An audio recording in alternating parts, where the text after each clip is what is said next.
What's the deal? We have an American success story, Mike Lindell, the inventor of My Pillow. Everyone in here drank a cup of this Elevate Smart Coffee. Come on down to Cantina Bella. There's tacos everywhere. Tacos everywhere. Oh, wow. And let's see how we can help you grow your business. If you have an idea that you want to bring to a national audience, reach out to us. You'll be right there with any success that I have, and thank you for helping out. I think these guys are onto something.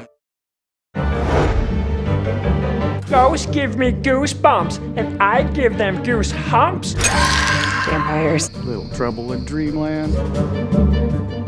Okay, who's next?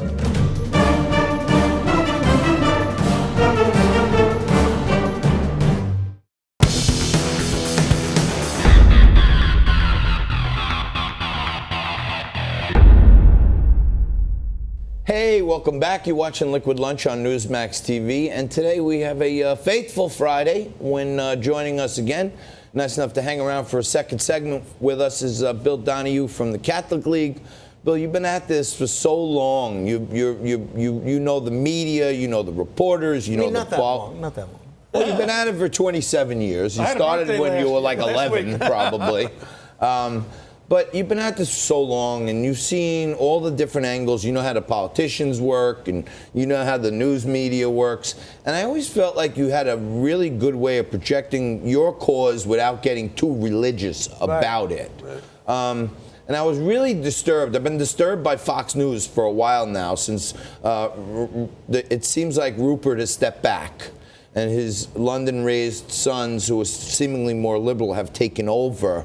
There's been a change in the tone, but I was really taken back when I saw Neil Cavuto kind of shut you down on Fox News. Are they becoming too politically correct? Well, there was a story here about a week ago by BizPac, which cited the president, of course, saying that Fox News is becoming it's not what it used to be. And in that same article, I was glad to see they mentioned my comments saying the exact same thing. I knew Roger Ailes. I'm not going to get into all that. I mean, he certainly treated me very well, and I think he treated a lot of people very well. Maybe not everybody, but he treated some people a little more well than they wanted to be treated, apparently, according to the loudest voice. But there's no question about it that Roger Ailes, Bill Shine, who's no longer there, they were anchored. They knew where they were coming from. They had a vision. And what's happening right now is that there's no question that, with the exception of the primetime lineup from 8, 9, 10, 11 o'clock, you really have an indication that they're moving more and more toward the center, if not toward the left. And some of the people whom they bring on and their contributors, once you lose your identity, then you're in trouble. And I think that doesn't speak well. Look, Neil Cavuto and I have known each other for a number of years. I don't have any problem with Neil. He's doing what he was told to do by the boys upstairs. I am concerned about the direction that Fox is taking. It's not just President Trump. And I speak for a lot of people whom I know that keep saying to me, Bill, you know the media, what is going on at Fox? Well, number one, I just want to weigh in and say the only reason I'm sitting here today on television is because Neil Cavuto at some point 10 years ago gave me a shot to go on television. Don't blame Neil. I know he's always been, to me, one of the most straight up, honorable journalists. He calls it like he sees it. Right. So I was dismayed when I saw that. And I know, Frankie, you guys talked about it. Well, look, I think it was a real shame and fits into, unfortunately, a pattern we're seeing more and more of, not only at Fox News, but in the broader corporate and Wall Street culture, which you alluded to.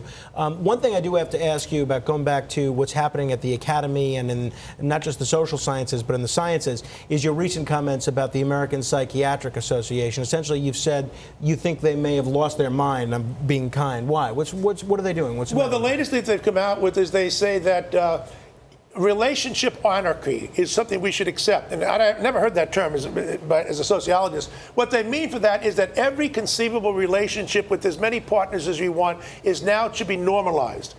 I wonder if we're going to go to bestiality next, but I think the animal rights people may check them on that. Well, we got to declare them. We can't declare them anymore, so it might be difficult with the cats. Well, we have to check in with the governor, the esteemed governor of New York, Andrew Cuomo, who'll give us some advice on that. But yeah, I mean, they've gone off the rails on this. And by the way, I'm not the only one I've spoken to some psychologists, friends of mine. They say, yeah, the APA is gone. So these American Psychiatric Association, which should be made up of people who are known and educated to help people with psychiatric problems. You're alleging they need psychiatric help. Well, people get it mixed up. This particular body was the American Psychological Association, but the Psychiatric Association is not that much different. But when you start embracing the idea that every form of sexual encounter with as many people as you want, everything goes, well, then why don't they just shut down? I mean, people will find a way to adopt. This is beyond Dr. Ruth. This is Hustler Magazine come to Main Street, and then when people suffer all the pangs of emotion after finding out they're in all these failed relationships, then they have to go to see the shrink. So now he can make money off of them after he drove them there in the first place. Hey, I want to thank Bill Donahue. Bill, thank you so much for coming down. It's an honor to have you on the show. Thank you. If those guys at those other networks are giving you a hard time, anytime you want to get your message out, you bring it right here. Newsmax, we're trying to create the people's pulpit here, where we can talk about all sides of everything. And in case you're watching at home, you have a wonderful weekend. And when you have a noted sociologist, psychiatrist, not a psychiatrist, sociologist, when the government and their envoys try to take away your individualism, that's when we're moving in a very socialistic direction. You have a great weekend. Be right back here Monday, same bat time, same bat channel.